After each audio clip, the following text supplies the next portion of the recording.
To our other top story tonight, Turkey in chaos in the wake of a failed coup attempt. More than 160 people killed when military rebels tried to overthrow the government. Soldiers blocking bridges, helicopters opening fire. Hundreds of pro-government supporters today waving flags, rallying in front of parliament. Turkey's president is vowing those responsible will pay a heavy price. ABC's Alex Marquardt is in Istanbul.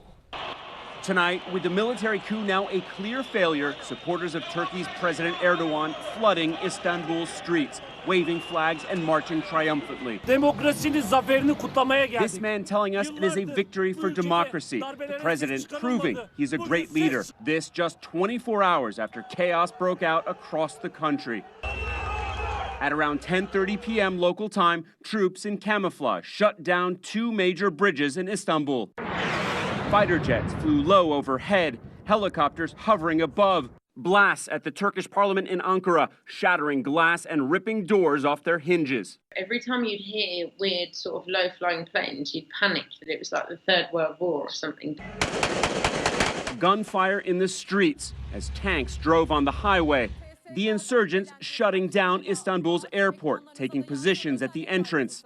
Travelers were stranded, including many Americans.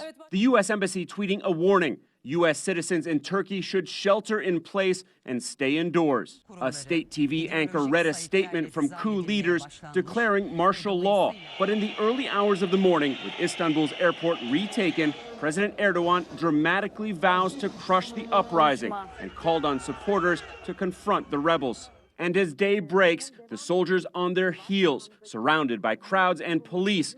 Many of them surrender, some beaten by mobs, their tanks and uniforms littering the streets.